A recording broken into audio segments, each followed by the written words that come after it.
try my best. Thank you. It's okay. Thank you, Eric. Thank you. Hi, everybody. My name is Nelanie Tabata. I'm from Our Lady of Good Counsel in Pro City. And I just want to say thank you for having me. I'm so happy to be here. I think I learned a lot already from you guys. Like, should I even do my talk? Like, but okay, so I'm going to talk about your life story.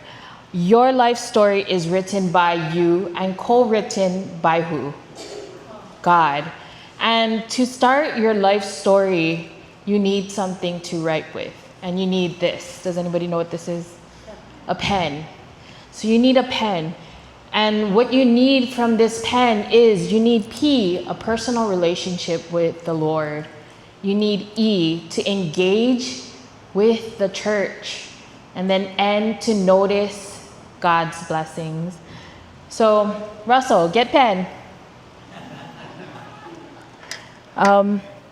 So, thinking about your story, how many of you are new to the faith? New to the faith, nice, okay. How many of you are reviving your faith? You just came back to the church. Yeah. And how many of you are from the womb and you're ready to the tomb, faith-filled all the way, been there, always been there, yeah. So happy that, we have the new, we have the reviving, we have the veterans, right? And we're all on this different journey, but we need to write our story with a pen. And the first letter is P, personal relationship with the Lord. How many of you know this famous priest? Maybe you know him. His name is Father Mike Schmitz. Anybody know who that is? Father Mike Schmitz? Yeah. So, yeah, we've heard him. I know him. Yeah, I know him. I know about him. So I know that he is a priest. I know that he is from Duluth, Minnesota. I know that he's on the Hallow app. I know he's from Ascension Press. I know that he did Bible in a Year, Catechism in the Year. I know him. Do I talk to him? Am I his friend? I actually met him and I talked to him for all of 3 minutes. He is very kind, but very, very shy. You might think he is like outgoing and stuff, but he was very like, hi, nice to meet you. Very shy person, very introverted. Do I trust him? Yeah, because he's a priest. Would I trust him to hear my confession? Yes. Would I trust him to give me the sacraments? Yes. Would I trust him with my life? I don't know, maybe.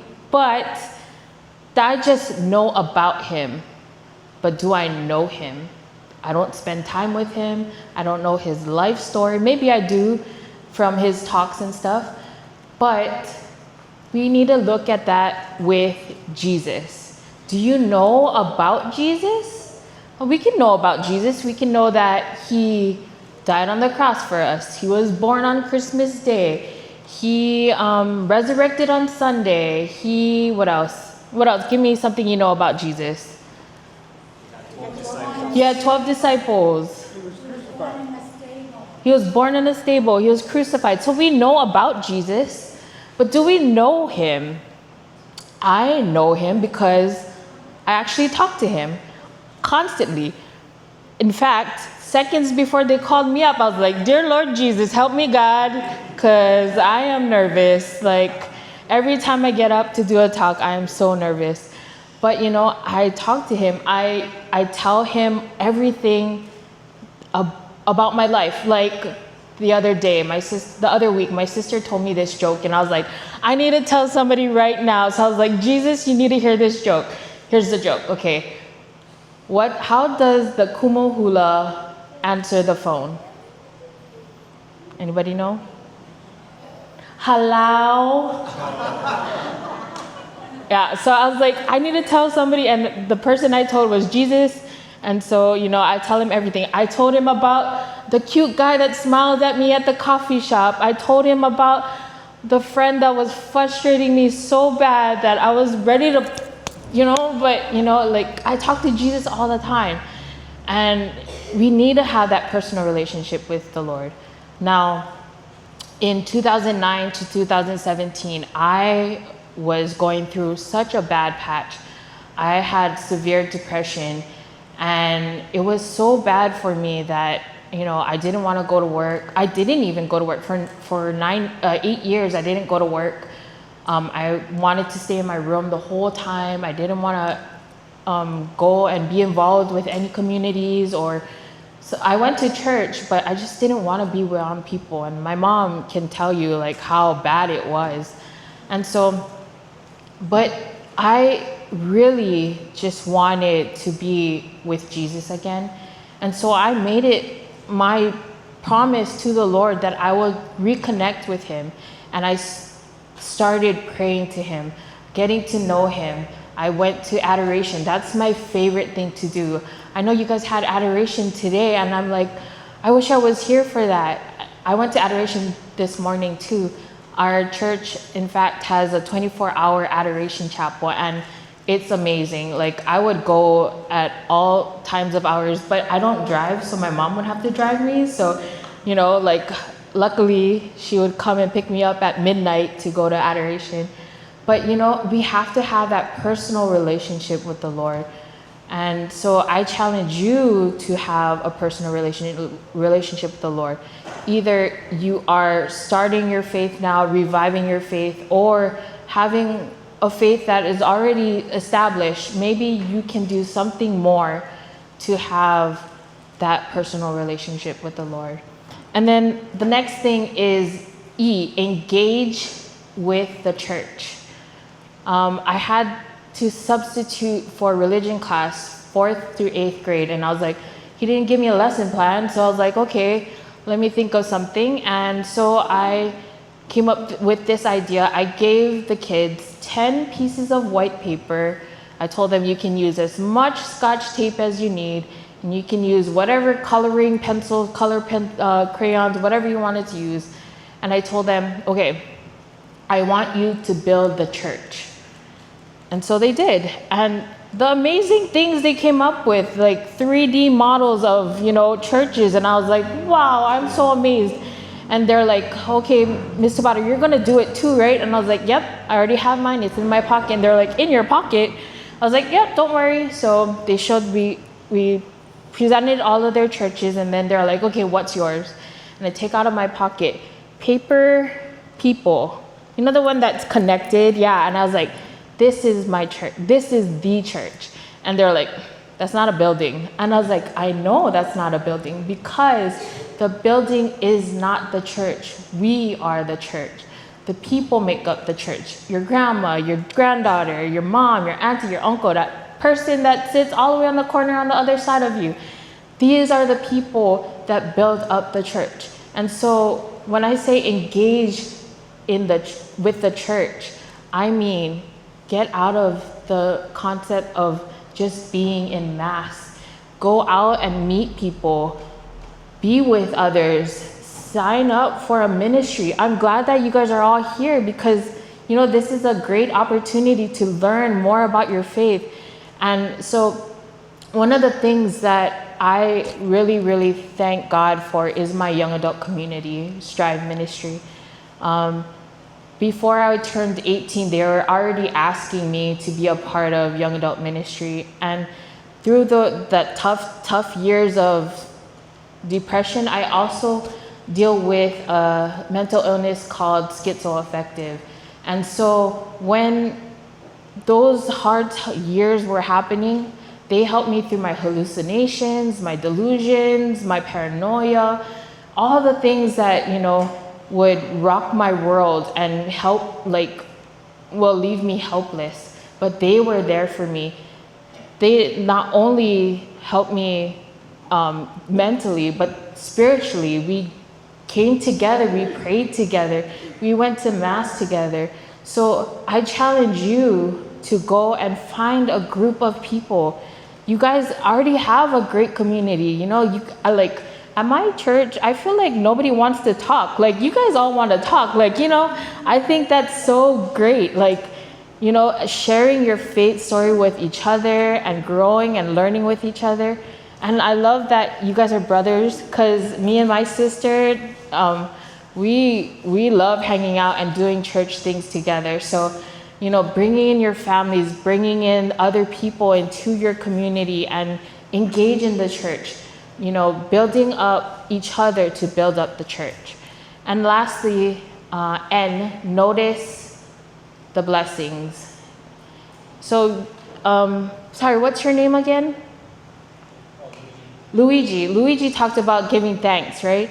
And so we have to give thanks for everything that God has given us. And one of the things that I used to do in high school, I don't know why I started this, but I would just walk around and be like, thanks, for the grass is green.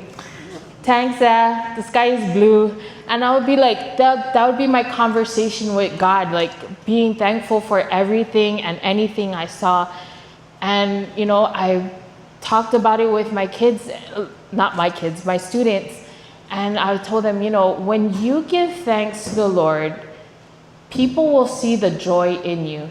People will see the Christ light in you. And when you do that, you attract them, and they want to hear more from you.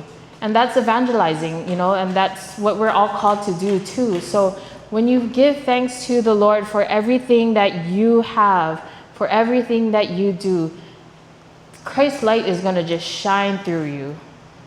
And so one of the things that I was so happy this couple weeks ago, my friend Amy, I was up till late at night, and then I slept, and then I woke up at 4 a.m. and I was like, I can't go back to sleep. I had to use the bathroom. Can't go back to sleep now. And so I messaged all my girlfriends a video on Instagram, and I was like, oh, somebody's up at 4 a.m. And so she messaged me back. She was like, why are you up? And I was like, I had to use the bathroom. And then she's all like, okay, well, I had this message. Well, I don't know if it's a message from God or it just popped up in my head, but it said, help Melanie. And I was like, dang, girl, what you gonna help me with? I have so many problems right now. So she was like, okay, I'm gonna meet with you. We're gonna go to Coffee Bean. I was like, okay. So I met with her in the afternoon, and she's like, okay, what do you need help with? And I was like, I have youth ministry, young adult ministry. I have my book to write. I have, my business to work on. And I just had a whole lot of things to do.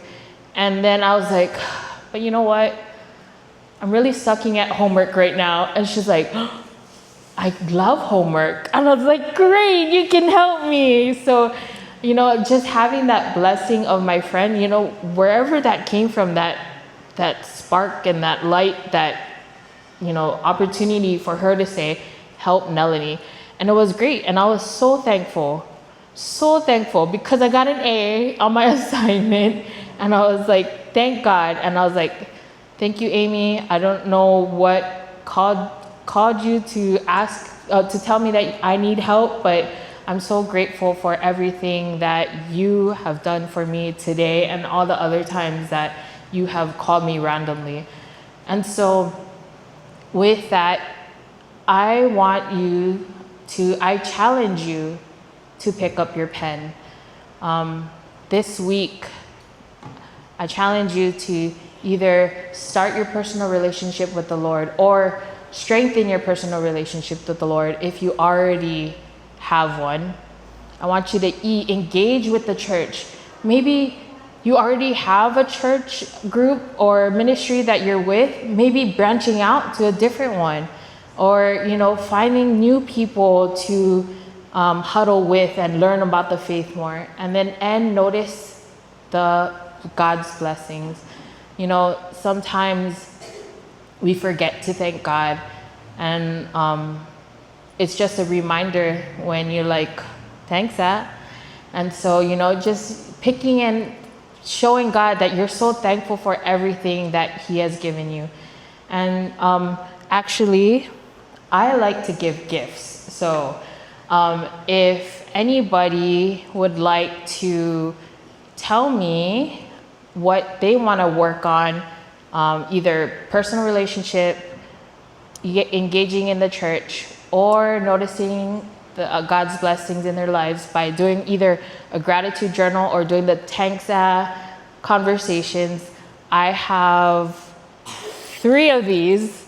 So this sticker says, your story is still being written. So your story is still being written.